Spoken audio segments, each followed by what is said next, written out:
Folks. As Fortini said at the start, I'm primarily a historian of civil rights.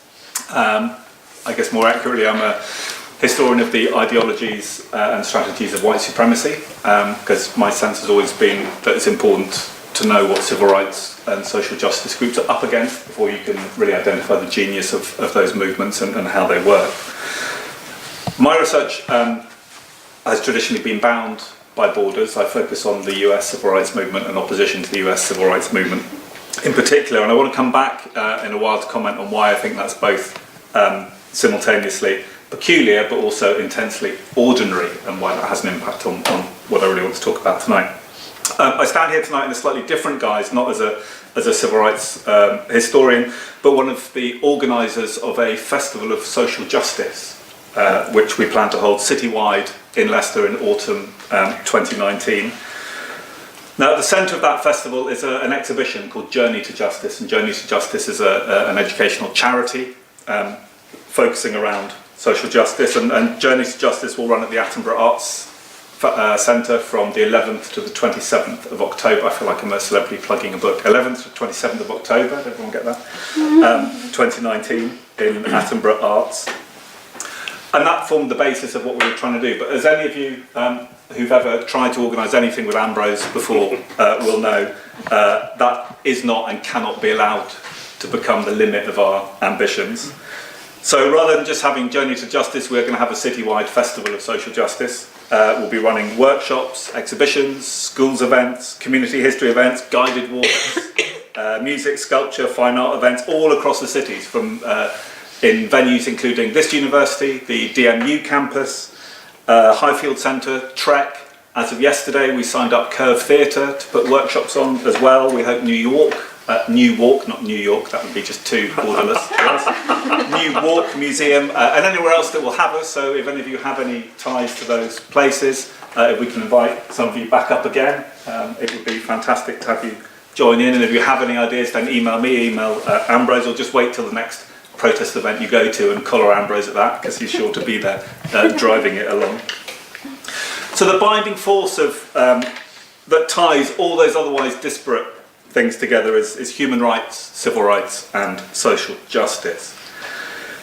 Now, in the case of Journey to Justice, this exhibition that's coming, did I mention 11th to 27th of October 2019, it focuses on the US civil rights movement, specifically in the 1950s and the 1960s. And this is where I want to return to that sense of this being both peculiar and intensely ordinary, and what we might do about it. Why is it that our own school children in this country who study history at school know more about civil and human rights in the United States than they do in the UK?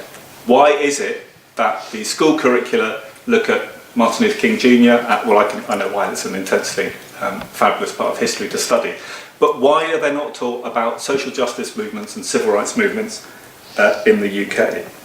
Why am I working in a UK history department in which I have another colleague who is also a historian of US civil rights, but I have no colleagues who are historians of the UK civil rights scene and what's happened in this country? Now, one of the many reasons we could identify here for why we all ought to support Journey to Justice is that it seeks to break down those borders. It is, as I said, an exhibition that focuses on the US civil rights movement. But what makes it unique is its desire to link existing knowledge of the US civil rights movement to exhibitions that include 5 or 6 local stories of social justice in the city, from the city in which it exhibits. So alongside those well-known American US-based stories will be local Leicester stories of social justice and fights for rights. So next October, we will have researched and be exhibiting 5 or 6 different Leicester-based stories of civil rights that will draw the eye away, we hope, from the better-known stories of the rights movement from beyond these borders. So we're crossing from the US to the UK. And in that sense, I think Journey to Justice takes its inspiration from the work within the United States borders to reach out beyond them. And in particular, and I think quite rightly, as a charity, Journey to Justice has as its binding philosophical principle, really, some words that were written by Martin Luther King Jr. Quote, and I won't do the baritone, I wish I could, you just have to imagine it.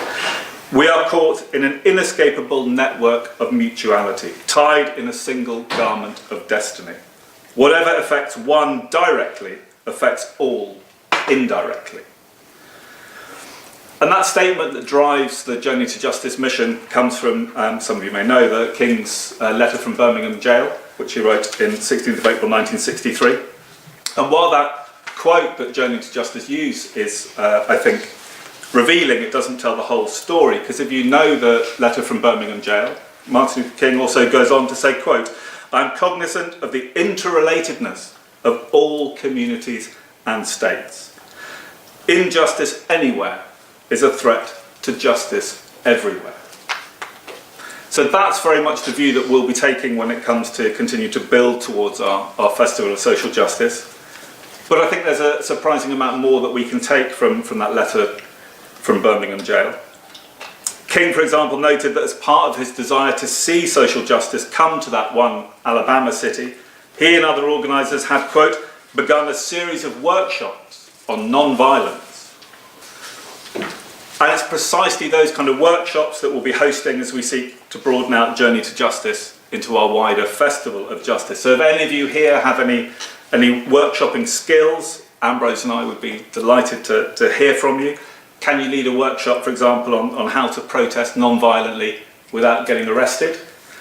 Could you lead a workshop on how to protest non-violently in order to be arrested? If those are the kinds of things that you can help with, then we'd be delighted to bring you on board and to have you as one of those many tentacles that are reaching out from the hub of the exhibition at Attenborough Arts.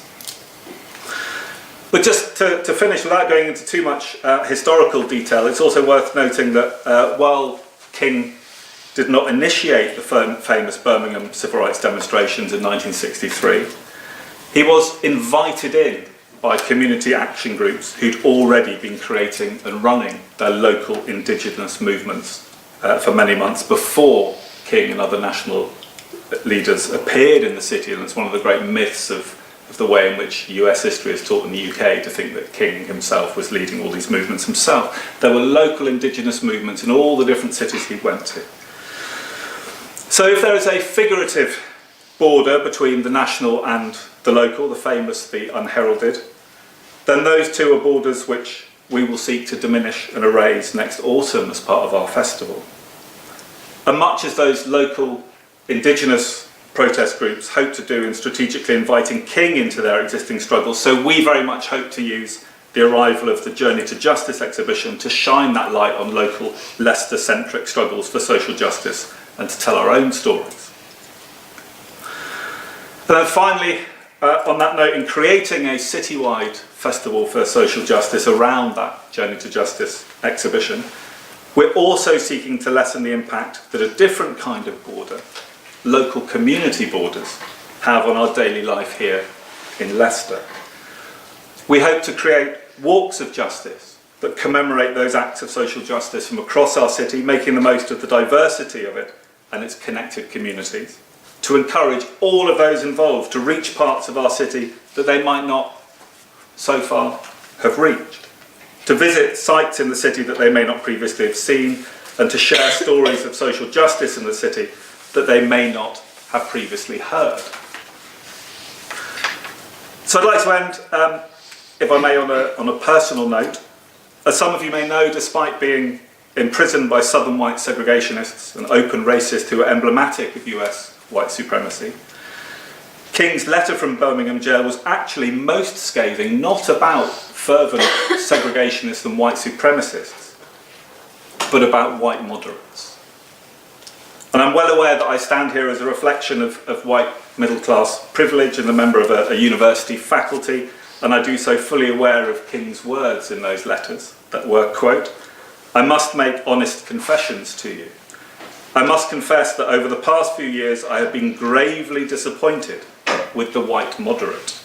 I have almost reached the regrettable conclusion that the great stumbling block in his stride toward freedom is not the Ku Klux Klaner, but the white moderate, who is more devoted to order than to justice."